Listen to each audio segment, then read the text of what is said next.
Guys আজ আমার প্রচণ্ড লেট হয়ে গেছে। দেখতে পাচ্ছ সোনা এখন বাইরে দাঁড়িয়ে আছে অনেকক্ষণ থেকে।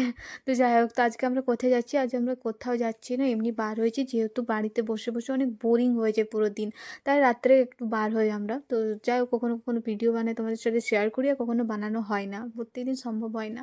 তো যাই হোক, আজকে আমরা বার হয়ে গেছি প্রথমে চা খেতে, কারণ অনেক ঠান্ডা ঠান্ডা ভাব ছিল। তো ভাবলাম একটু চলো একটু চাই খাই। তো ওকে দেখো তাই চা কেমনভাবে আনছে। কিন্তু চা এনে পরে প্রথমে খাবে একটু। ওটা ও ওরকম ডেলি করে আসে না, ও প্রথম থেকে এরকম একটু খাবে তারপর আমাকে দেবে। তো যাই হোক, এখানে চাটা বেশ ভালোই লাগে, আমার খারাপ লাগে না। অতিথির চা নাম করা, অনেকের পছন্দ, কেন অনেকজনা খায়। তো তাই এখানে আমি আর সোনা চা খেতে চলে এসেছি। আর দুজনের চা, আমি চা অনেক কম খাই, কিন্তু এর সাথে থেকে থেকে আমিও চা খেতে শিখে গেছি। তারপর বলছি আসো তোমারও একটা ভিডিও করতে, আমি বলি, নাও। তো এই হচ্ছে আজকে আমার আউটফিট, ব্ল্যাক ব্ল্যাক পরে নিয়েছি, তার সাথে গ্রিন জ্যাকেটটা নিয়েছি, যেহেতু ঠান্ডা বেশ ভালোই পড়েছে। যাই হোক, তারপরে তার অতিথির ঠিক অপোজিটে এই আঙ্কেলটা মিক্সচার এখানে বিক্রি করে।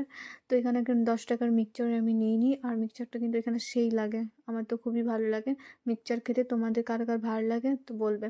তো এখানে মিক্সচার খেয়ে তোমাদের রিভিউ বলে দিলাম, অনেক টেস্টি বানায়। যাই হোক, তোমরা চাইলে এখানে খেতে পারো ওই আঙ্কেলের কাছে।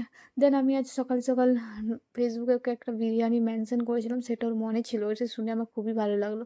বলছে তুমি আমাকে ট্যাগ করেছিলে না, বিরিয়ানি খাওয়াবে কবে? তো তাই আজ আমাকে ও বিরিয়ানি খাওয়ালো, তো ওটা আমার মনে ছিল। তো আমার শুনে খুবই ভালো লাগলো যে মনে রেখেছে।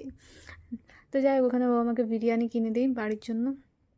তারপর ওখানে বিরিয়ানি নিয়ে পরে আমি আর সোনা চলে আসি সাহেববাঁধ। তো রাত্রেবেলা সাহেববাঁধে আমরা এখানে অনেক কম থাকি, আড্ডা মারি। তো দেখতে পাচ্ছি ওখানে সবাই আড্ডা মারছে, আর সাহেববাঁধের দেখো রাত্রে জাস্ট দেখো কত সুন্দর লাগছে। তারপরে আমাকে টানে টানে নিয়ে যাচ্ছে, আমি যেতে চাইছিলাম না ওই সাইডে, কিন্তু নিয়ে যাচ্ছে বদমাসটা। কোনো কথা শুনে না, বলছে এখান থেকে ভিডিও করো। তারপরে ওরা এখান থেকে ভিডিও করি, এই দেখো কেমন করছে ন্যাকামি।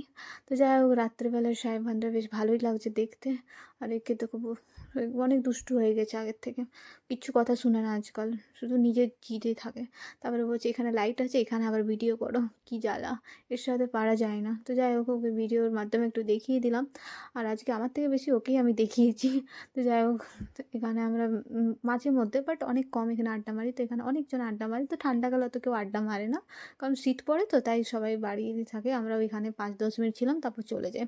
তো এখানে দেখতে পাচ্ছ তারপরে আমরা ওখান থেকে বার হয়ে যাই, বার হয়ে বাড়ি চলে যাবো। তো আজকের ব্লগটা কেমন লাগে, আজকে একটা ছোট্ট মিনি ব্লগ বানিয়েছি। তো চলো দেখা হবে নেক্সট মিনি ব্লগে। বাই বাই, টাটা, good night all of you, tata.